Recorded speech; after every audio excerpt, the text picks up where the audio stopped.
Welcome to the Mississippi Arts Hour, a production of the Mississippi Arts Commission and Mississippi Public Broadcasting. I'm Dian Williams, the Arts Industry Director with the Commission. Each week on the program, we talk to artists, organizations, community groups, and others actively involved in fostering excellence in the arts in Mississippi. Today, I'll be talking to Thomas Grillo about his experience as a musician who plays an instrument called the theremin. We will also be featuring Thomas playing the instrument. That and more during the next hour on the Mississippi Arts Hour on MPB Radio. We will be back after this.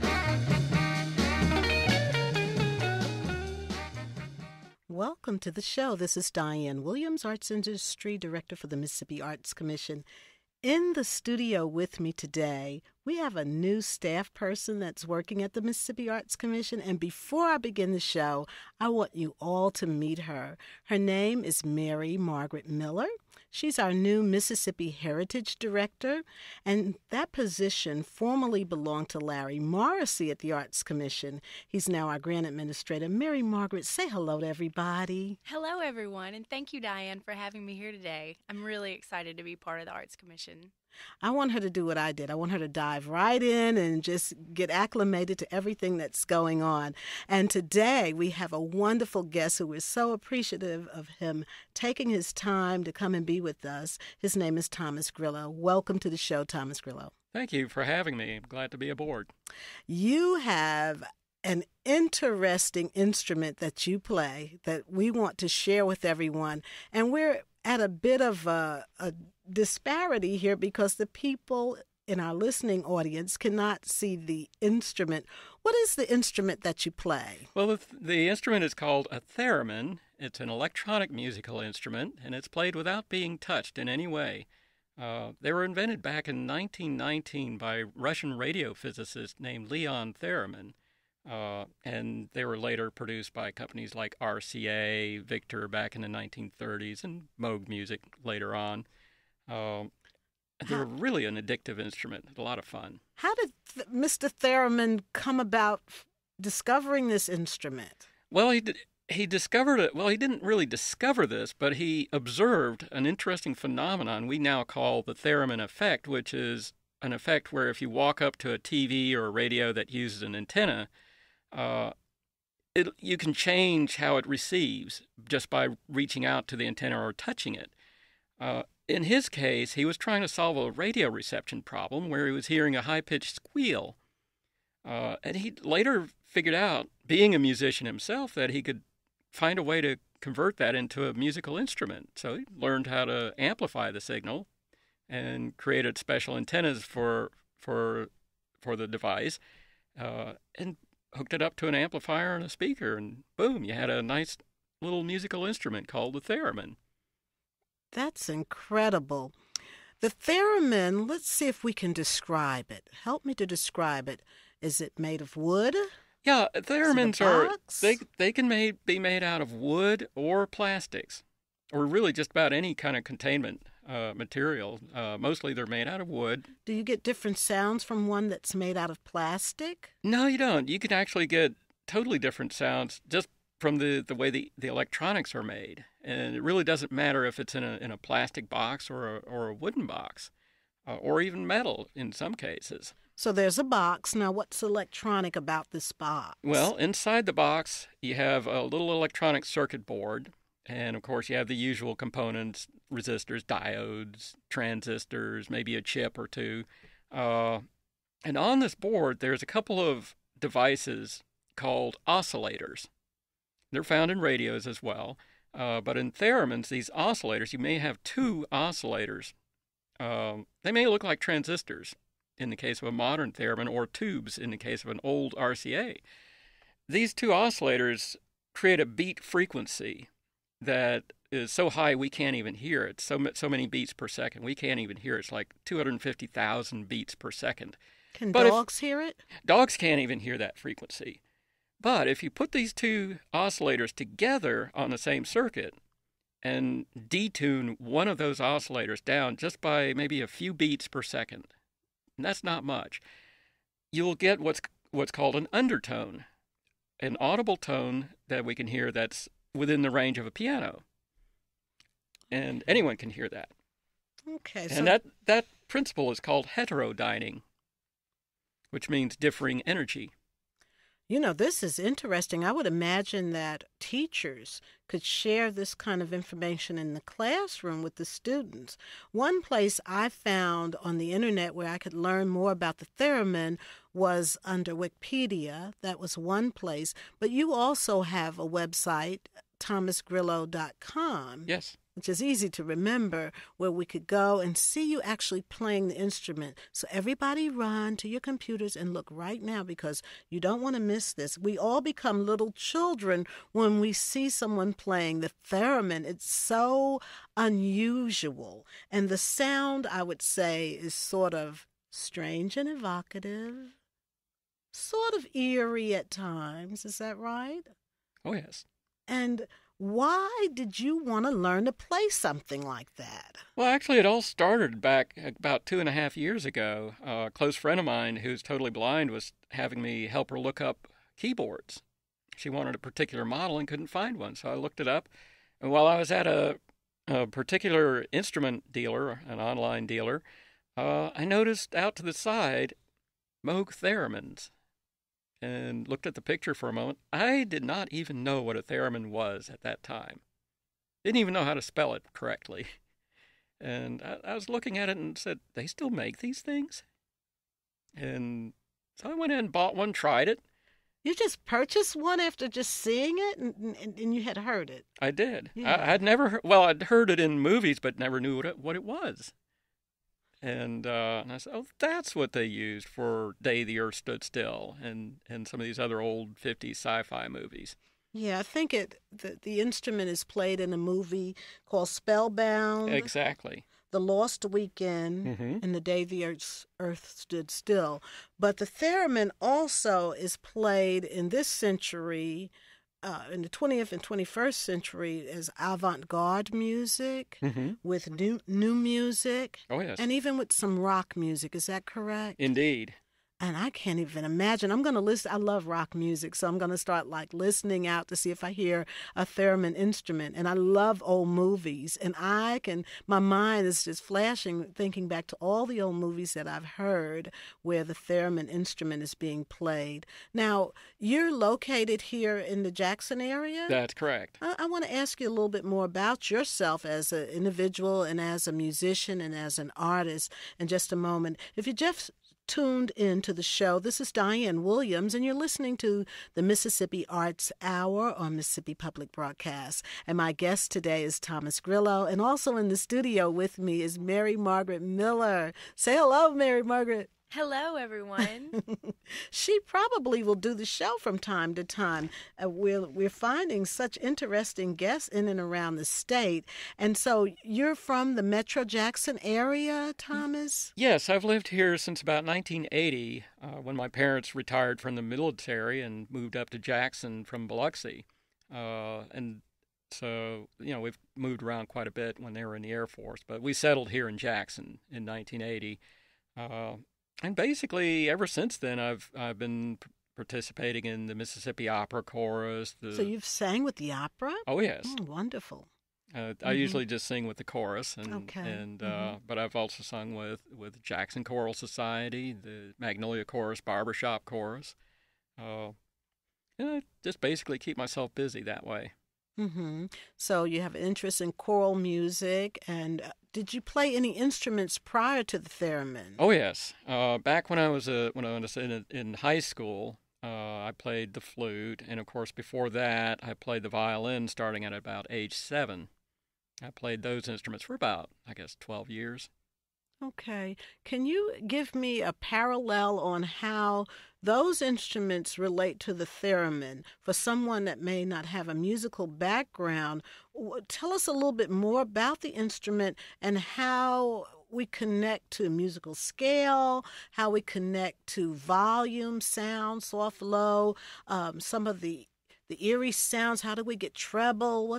Tell me a little more about it? Well, the nice thing about the theremin is it lent itself to a lot of the skills that I had already picked up from the violin, in terms of vibrato. All I had to do was just barely wiggle my hand a little bit, and I could get a nice vibrato, a nice violin-like vibrato. Like the violin, the theremin is what we call a portamento instrument, meaning that you can just slide up a scale. You don't. It's not like a piano where you have definite notes along a scale. You can actually just slide right up the scale. So the two are almost the same in that respect. The only difference is the theremin is what we call a non-tactile instrument. You don't touch it to play it. That's what's so amazing about the theremin. You don't touch it. It's sort of like your hands are in the mid-air, and you're moving your hands. Is there a certain way to hold your hands? Tell us about the placement. Well, there's many techniques that people can use, depending on which technique they're comfortable with, which technique they've seen other thereminists use that they like, based on, if that particular thereminist plays well. They'll adapt to that technique. But in general, a little bit getting back to the description of the instrument so that we can understand how the instrument is played. The theremin basically looks like a small wooden box, about the size of a cigar box, maybe a little bit longer, about 18 inches long. On the right end, there's a tall vertical rod, about 18 inches tall, which controls our pitch. There's a radiomagnetic field around these antennas that's sensitive to our capacitance or our body's presence. On the left end of the instrument, there's a small U-shaped antenna called the volume loop, and that controls our dynamics and our volume, attack, and decay. And the thing about the theremin, to play it, you would simply stand maybe a few inches away from the instrument, and you would hold your right hand between yourself and the instrument, basically between your shoulder and the antenna, the pitch antenna, and you can actually just hold your hand in a loose fist, and just barely extend one knuckle, and get a half step change in your notes. So you have the box, you have an antenna on one end, and it looks like a radio antenna, maybe a little bit larger, and about as tall as a radio antenna on a boom box or something like that. And so that's just straight up. Yep. And then your hand is, you said, halfway between you and the box. And what happens when you lean your hand closer to the... Well, as you get closer to the antenna with your hand, or even your body, for that matter, the note goes up in pitch as you get closer to the antenna. And as you draw your hand back from the antenna towards yourself, the notes get lower. So it's so fascinating to watch someone play something like that when you're not actually touching it. There are no strings. But in fact, it does at times sound like a cello. It does, and thank you for the compliment. Yeah, that's but does it also sound like other instruments? For instance, can it sound like a flute? Yes, it can. With the case of the ether waves, that's the brand or model name of that particular theremin. You can adjust a couple of knobs and get it to sound a little bit more like a flute. Moog Music had a professional model called the Etherwave Pro, and it actually had a knob setting that you could flip to, and it would sound just like a flute. On other settings, it would sound like an old classic 1930s style theremin. And on another setting, you had a nice string-like or vocal-like setting, which was really nice. Okay. So when you came into the studio and you set up the equipment, you set up the antenna, you had to attach the antenna. Exactly. And you attached a plug that plugs into an amp box. And then there's another piece that you attached on one end. And that's where we get the volume and sort of, what is that called? A wire sort of. Yeah, we just plugged in an amplifier cable. You have 1/4-inch plugs that plug into the audio output. And, of course, you plug in your power cable. And you can run your audio from the theremin into an effects device and get a little bit of reverb. We want to listen to a little something. Why don't you play a little something for us, and then when we come back, you could tell us what it was. Thank you. Sure, I'd be glad to.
This is Dian Williams, and you're listening to the Mississippi Arts Hour on Mississippi Public Broadcast. My guest in the studio today is Thomas Grillo, and also in the studio with me is my partner, and her name is Mary Margaret Miller. Thank you both for being here today. What was the music that we were just listening to that you played on the theremin? Well, that was a piece called The Swan, and it was by St. Sean's. And it's from a musical piece, orchestral piece called The Carnival of the Animals. And it's a very gorgeous little piece. Yes, it is. It really, really is. Very soothing. So you're coming to learn how to play this instrument. Who were the people you looked at for direction on how to play this instrument? Because I've never heard of it before I heard about you. And actually, I heard about you before we talked. I heard about you around town. I read about you in the Jackson Free Press. So word is out about Thomas Grillo and the theremin. But how did you find someone that knew how to play? Tell me a little bit about that. Well, I'm kind of sort of self-taught. The only instruction that I had that could be considered close to instruction would be training videos that came with the theremin that I bought, the Etherwave Standard. It came with a video that was done by Lydia Kavanaugh, and she basically teaches a little bit about how to play a general scale, and then played some demonstrations. The other video that I had was by a thereminist called Peter Pringle. And he basically did an introductory level training disc for the theremin. But a lot of these training discs lacked a lot of the instruction that I really would have needed to really take it beyond where I was at the time. And I had to literally teach myself how to play and watch every shred of video that I could lay my hands on and listen to just about anything that had theremin on it. But I bet you enjoyed that. I It's did. about, process in the arts is fun. Going through the process of learning, and a lot of people are so afraid of the process, Thomas. Yeah, It takes time. It does. It does. And I had to go through books. There were not very many books. There was only maybe 2 books written. Carolina Ike had 1 book, The Art of Playing the Theremin. That helped immensely. Mm-hmm. But yeah, the process of developing the art of playing the theremin is fascinating. It's a lot of hard work. I put in about 8 to 10 hours a day practicing, and so it takes a lot of work to get there. So children who are listening in, your mom said play the piano, and you play for so many hours a day. Even if you play something where you're using your fingers in the air, it takes a lot of time to learn, and that's okay. Because once you get good at it, you can sound like Thomas Grillo. Right, Mary Margaret? That's right, Diane. And Thomas, this instrument really marries science with art. You Yes, it mentioned does. earlier that you have a background in art and in choral practice. But before you learned about the theremin, did you have any interest in physics? Absolutely. As a matter of fact, for about 5 years during the early 90s, I had my own studio set up and was just about to go online commercially with a holographic imaging studio. And so I played with lasers for a living for a while. And that's a lot of, in fact, I think there's a lot in physics, particularly in holographic imaging, dealing with waves, light waves, that kind of interacted with sound. You can compare those two. And I was like, wow, this is right in there with the theremin. And so I wound up just basically transferring yet more knowledge from a field that I wasn't able to get into, mainly because the manufacturer of the film I was using discontinued that film. And I was able to take that knowledge and transfer it into the sound of the theremin. So it married 2 of your favorite things. It really did. Music and science. It really did. Well, have you had an opportunity to go to schools and talk to teachers and children about the theremin? Is that something you'd be interested in doing if you haven't done that yet? It is something I'm interested in doing. And so far I've only done a few lectures. I've done a lecture at Moog Music back in April of this year. and gave a lecture. In fact, I had developed a new technique for playing theremins. We have theremins that have a characteristic about them, two types of characteristics in theremins. Some makes of theremins are linear, meaning that the notes are evenly spaced as you go from the antenna out or back to the antenna, like on a piano, while on other theremins, they are nonlinear, where the notes are not evenly spaced within the field. For example, the notes are closer together, closest to the field, and further apart as you get further out from the field, and this can be very challenging to play. In fact, a lot of people who aspire to play the theremin have given up on theremins because of nonlinear instruments. But here again, the theremin was right in there with other nonlinear instruments, such as the violin and guitar, because those instruments, the notes get closer together as you get closer to the bridge.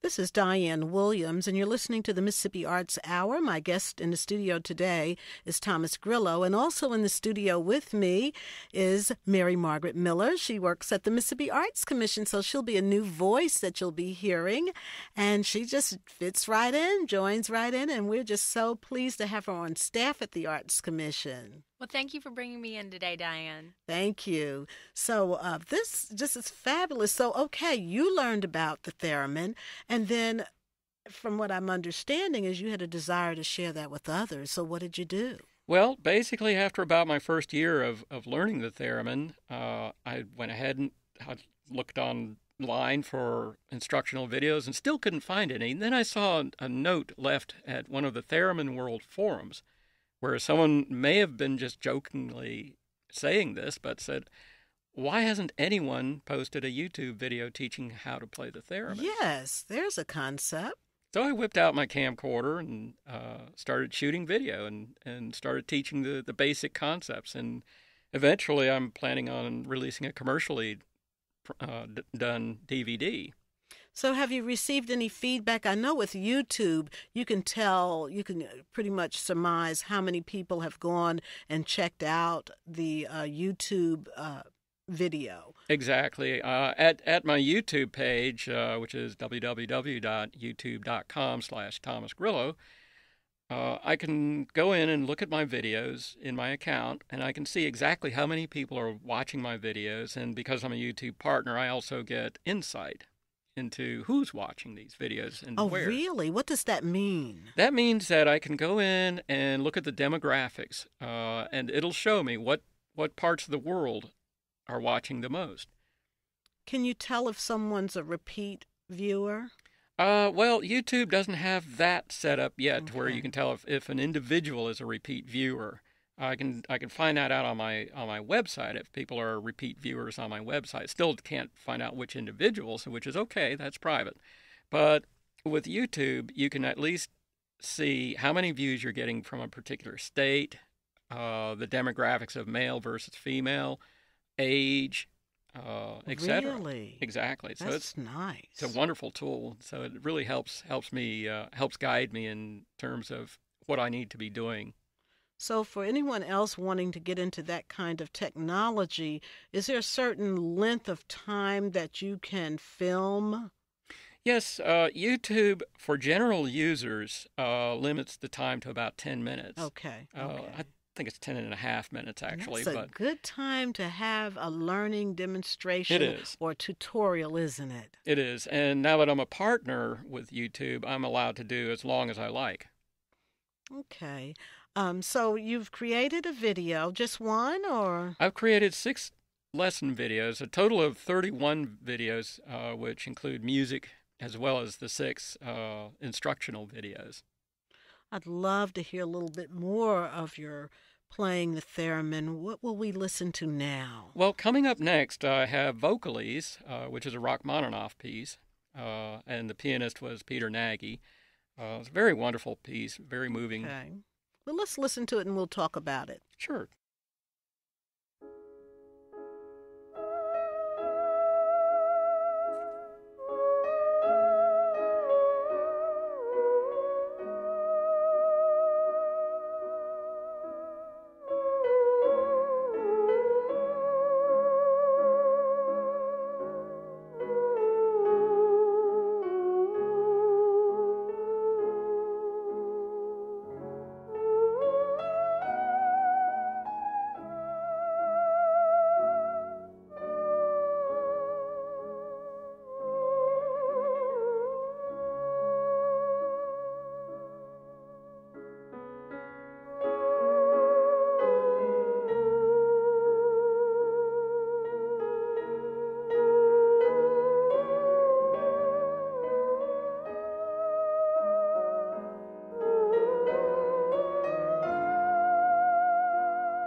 Welcome back. This is Dian Williams, and I'm the Arts Industry Director at the Mississippi Arts Commission.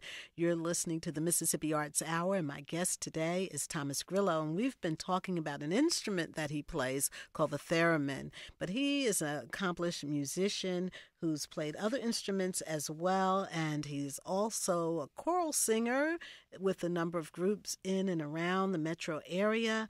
What were we just listening to? Tell us about the music. Well, the musical piece I just played was Vocalese. It's a Rachmaninoff piece, and it's one of Rachmaninoff's romantic period style pieces.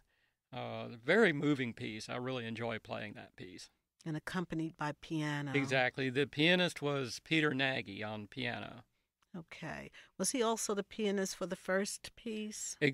Actually, the first piece was performed with Christian Vaniciano. Thank you. Yes. On the Swan. Okay.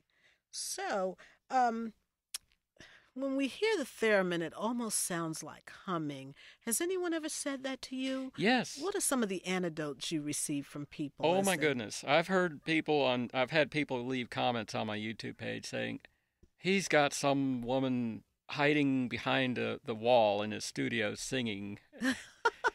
And all I could reply to that was, well, thanks for the compliment.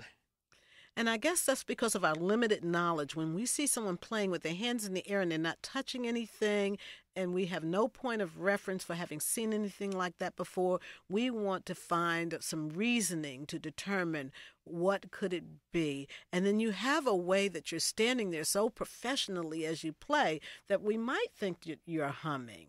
Exactly. The theremin, even though it's been around almost 100 years, it's still not quite in the mainstream yet. There's still so many people who don't know about the theremin. They see it for the first time, and it's almost as if someone were showing a Neanderthal a light bulb for the first time. And yes. It's that magical. And in fact, speaking of magical, I've actually had people accuse me of witchcraft with the theremin. Really? And they'll say, what is this witchcraft? And I say, well, it is a magical experience to play and listen to a theremin or even watch a theremin performance. So are you saying you don't get into many churches? Well, I haven't gotten into any churches yet, but I'm sure as soon as they discover the theremin, they may, there are a couple of churches out there who have welcomed thereminists into their ranks as a musician. Oh, really? Oh, yes. There's one in California. I don't know the name of that church, but they recently hired. And part of what they do is part of their worship service. Is that right? Is that what you're saying? Well, the theremin is if it's played right, it's such a musical instrument. It can really fit in well with like an orchestra or any accompaniment like piano or guitar. And so it could easily fit well into a church atmosphere. So in and around the community, where can we go to hear you playing the theremin on a regular basis? Well, you can stop by Fondren Guitars, located at State and Fondren Place. They're right behind Lenny's Sub Shop. And you just go into the downstairs part. That's Fondren Guitars. And you can usually find me there on every Saturday afternoons from about 1 till about 3. And I'll just be giving non-formal improvisations and just answering questions. And just having fun. And if someone wanted to contact you directly, is there a phone number, email, website? Certainly, they can reach me through my website, and my email address is thomasgrillo1701 at comcast.net. How do you spell your name? Grillo. Okay. And then also on YouTube. That's correct. You can reach me through www.youtube.com/Thomas Grillo. My contact information is also available there as well. Great. And if people wanted to contact the Mississippi Arts Commission, you could go to our website, which is www.arts.state.ms.us. And we'd love to hear from you. I'm Dian Williams at the Arts Commission, and we'd like to know what you think about the theremin. Has anyone ever partnered with you? Have you, performed with other musicians or singers? Yes, I have. I've recently performed for the motion picture Golgotha. I did the soundtrack for that movie, and I had several other thereminists performing with me via long-distance collaboration. I had an organist provide music for me. I've had pianists provide music for accompaniment for me. And I've also performed live on stage in Asheville, North Carolina at Ether Music Fest 2008, where a live pianist accompanied me on the very pieces you just heard. Was that an indoor or outdoor event? These were indoor events. Mm-hmm. Does the theremin do better indoors, or does it matter? It does do better indoors if the environment is fairly stable. It can be played outside. In fact, I have played it outside with the Fonder Guitars pickup band. They would get together on the first Thursday of every month for Fonder and After 5, and every now and then we'd get together with the theremin and their rock group and play outside. Fonder Guitars has a little outside an outside stage, and we would perform there. And so yeah, it can work just as well outside as long as it's not raining. Oh, okay. I bet you're like a rock star at one of those events. People all gathering around, wanting to know more. Oh, it's a lot of fun. It is fun. That's the one nice, fun thing about the theremin. I dread the day when everyone knows so much about the theremin that no one comes up and asks about it. But yet you're the perpetuator and the preserver Exactly. at this Well, point in Mississippi. Exactly. And that's my goal, is to try to educate as many people as possible about the theremin. Have you met any other theremin players in the state? Not in the state of Mississippi, but I have met other thereminists from across the country and indeed from around the world. Okay, not many in the state. Do you give lessons? I know you do the YouTube, but do you, people can contact you to sign up for lessons? Exactly. I do offer lessons, and they're given over at Fonder Guitars. Mm-hmm. They're about $80 a month for Mm-hmm. 4 half-hour sessions a month. Okay. And so I do teach in person. That's wonderful. So tell me a little more about Golgotha. Well, Golgotha is a movie about an evil sorceress who recounts the ways of her evil deeds to the last of one of her minions, one of her foot servants. She killed all the rest, and it's one of these stories where the good guy actually starts out as the bad guy, and it's really fascinating because it's done in the style of Fritz Lang's black and white silence. But unlike a silent or a talking movie, you have moments where you have a little bit of dialogue between Golgotha and her servant, and as she goes into flashbacks, they'll go into a silent mode where we'll have music, and I provided a lot of the theremin music for that. And did you use your own creativity, or was it scripted for you? A lot of it was pre-scripted, prearranged pieces. We did have a chance to do some direct scoring for sound effects, and I did some sound effects for the film as well. And so most of it we just played classical music, and we had other thereminists on the musical production, like Kevin Kissinger, Randy George, and there were other pianists, and we had a cellist as well. It was a lot of fun. You're listening to Thomas Grillo. He's our guest on the show today for the Mississippi Arts Hour. This is Dian Williams, and I'm the Arts Industry Director for the Mississippi Arts Commission and sometime host for this show. And we're just really pleased to be talking to Thomas Grillo. Thomas, let me ask you, what do you see as the direction of the theremin in Mississippi? What would you hope to see? What would you like to do? Where would you like to go? Tell us all. Well, actually, I'd love to see the theremin show up in more places, such as in orchestra performances. That would be nice, wouldn't it? Exactly. Have you heard of anything like that around the country? Oh, yes. Carolina Ike has performed with orchestras. Several other thereminists that I know of have. Lydia Kavanaugh has played with orchestra. And I'd love to see it more in motion picture as well. And I know we have a motion picture filming industry here in Canton, Mississippi. Yes. And so I'd love to see the theremin show up a little bit more in that genre as well. Okay, with some independent filmmakers and things like that. Sure. Maybe the Mississippi Film Office is listening in, and some filmmakers around the state. You know, we have approximately 9 film festivals in the state of Mississippi. I think 7 of them are active now all around the state, from the Gulf Coast to Hattiesburg, Jackson, and all the way up to Tupelo and Oxford and other places as well. I think there's something in the Delta. So I hope they're listening in. So that's really good. So yeah, and what I was thinking about as I listened to the instrument being played, what a cool instrument to accompany storytelling. Exactly. The theremin can really be used for a lot of effects. It's just fascinating how you can actually create an emotion with a theremin.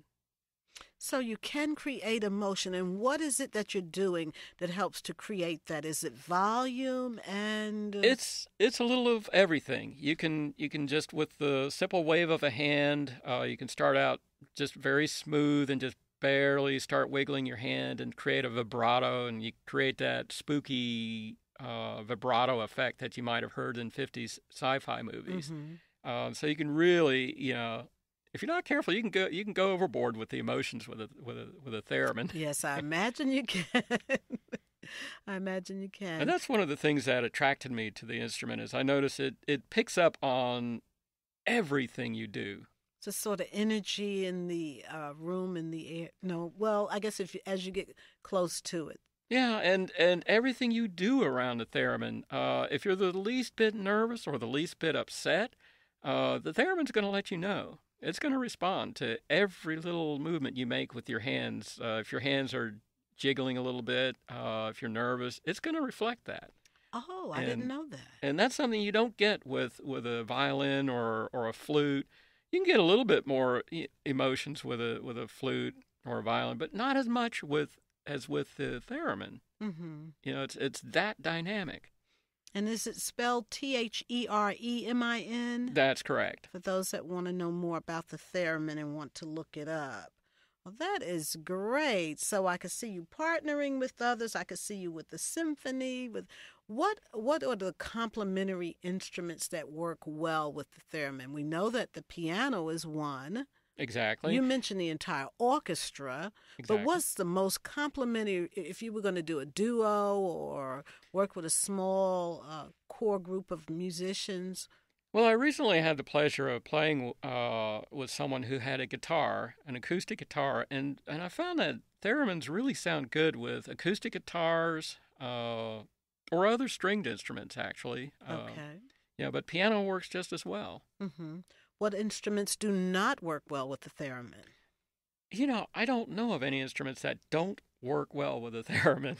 Maybe another theremin, because theremins produce a radiomagnetic field, and if you bring two theremins of the same make into the same room and turn them on, they will interfere with each other. Really? Yes, and you'll get a really strange, garbly type sound coming from the one or both theremins. So you have to place those instruments far apart. And in fact, that brings me to theremin orchestras. Back in the 30s, they tried a theremin orchestra, which worked. It was very difficult to do, but only recently has a theremin orchestra been tried again. Once in San Francisco, I believe Disney put together a short theremin orchestra performance using some of the world-renowned thereminists. But we also did a theremin orchestra at Ether Music Fest 2008. Lydia Kavanaugh put that together. And we literally had to spread these theremins out. We had 9 theremins all in the same auditorium, and they had to be spread well apart from each other. I can understand or they would interfere with each other. Mm-hmm. Well, do you find that young people, children, and really I don't even know why I'm saying this. This is a moot point, because when we came into the studio today and we set everything up, a lot of people wanted to come in and just check out this instrument. And here I am wanting to ask you about the reaction of children. Oh, I love it. Recently, I had the pleasure of playing at a birthday party, which was held at Fondren Guitars, for about, I guess, a dozen children. One of the staff at Fondren Guitars played the guitar, and I played the theremin along with him. And his name is Eric. But as we got through, Jason, as we got through with his performance, he held up his guitar and said, "All right, who wants to play the guitar?" All the students ran over to the theremin. Oh, they've seen guitars. That's nothing new. Exactly. Yeah.